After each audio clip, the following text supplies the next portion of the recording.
Selamat malam, Ner. Nama saya Gunan Wisono dari kelas 4MP4. Saya akan membahas tips negosiasi.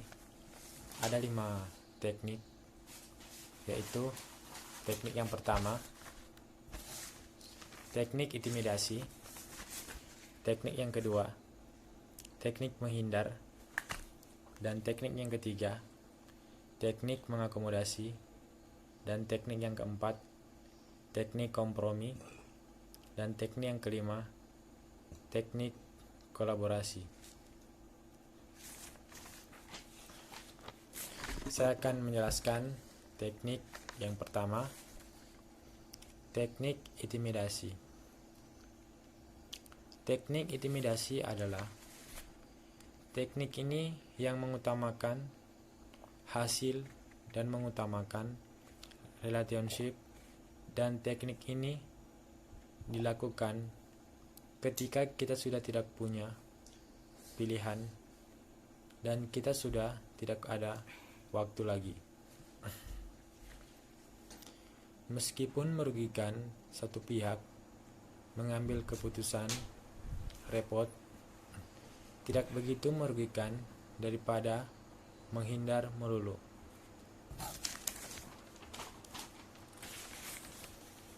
Dapat digunakan di situasi yang tepat. Mengutamakan hasil digunakan saat kita tidak punya waktu lagi.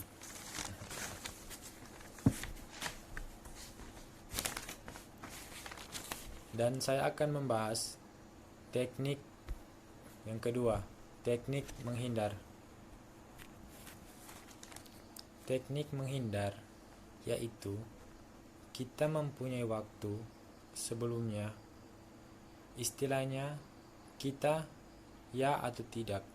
Kita tidak rugi, mereka sendiri yang rugi. Tidak masalah diliasin oleh mereka-mereka.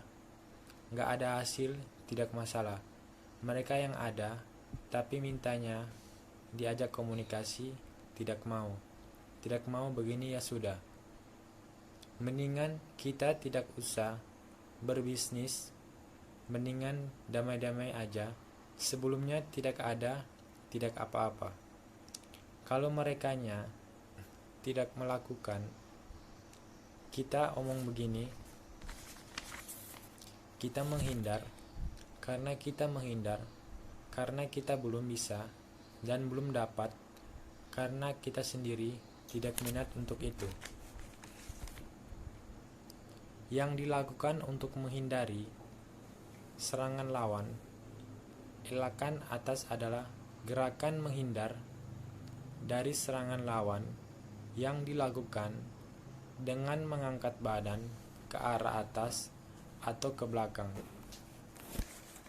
No hasil digunakan di situasi yang tepat. Misalnya, klien hanya melihat dari sudut pandang mereka. Teknik mengakomodasi, mengutamakan relationship dilakukan misalnya ketika kita sudah win atau kita dalam keadaan menang tapi ingin membangun terus berhubungan dengan klien. Kita sebagai negosiator harus pintar dan harus tahu cara berkomunikasi yang baik terhadap si klien.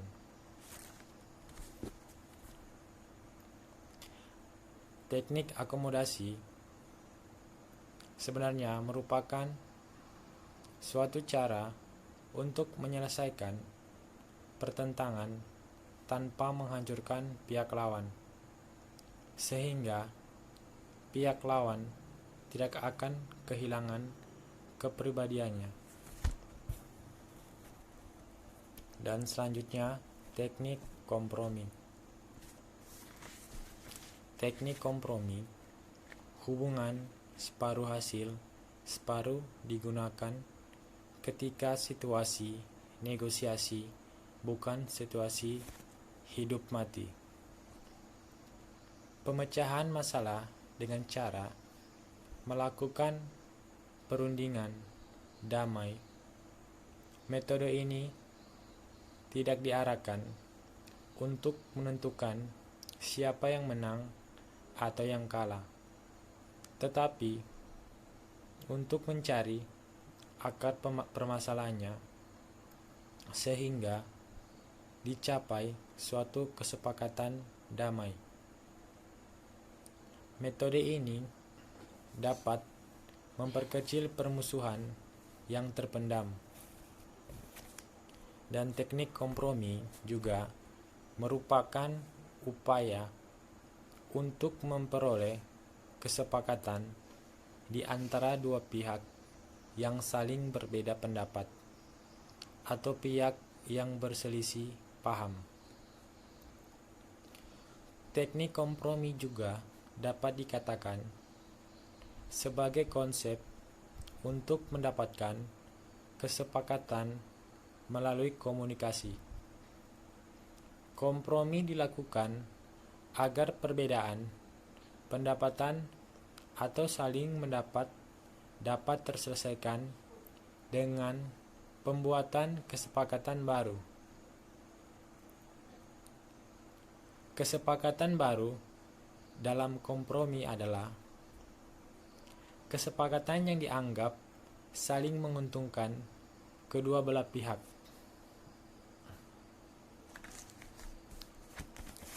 Kompromi hubungan separuh hasil, separuh yang digunakan.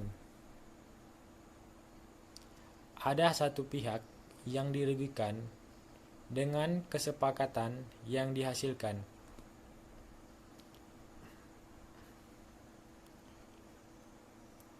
Mereka yang berupaya dalam membuat kesepakatan dalam kompromi menurunkan idealisme masing-masing sehingga tercapai kompromi. Kompromi juga dapat dikatakan sebagai jalan tengah untuk menyelesaikan berbagai persoalan. Contohnya, keluarga baru. Mereka mempunyai masalah tentang tempat tinggal setelah menikah, menginginkan tinggal di tempat orang tuanya, sedangkan suami tidak mau tinggal rumah mertuanya. Keduanya lalu berembuk agar hal tersebut tidak menjadi masalah dalam keluarganya. Dan mencari tempat sebagai tempat tinggal mereka.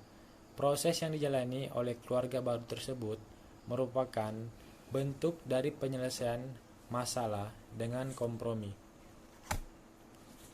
Dan teknik yang kelima, teknik kolaborasi. Teknik kolaborasi optimal berkolaborasi agar setengah, yaitu komunikasi. Juga ada hal yang penting, yaitu berikan secara langsung.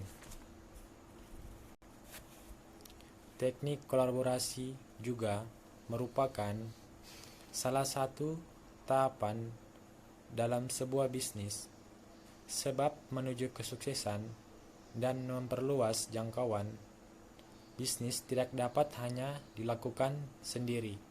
Dalam bisnis, siapapun memerlukan tim maupun partner. Meski sudah memahami tentang betapa pentingnya sebuah kolaborasi dalam bisnis, masih banyak juga yang gagal pada tahapan ini.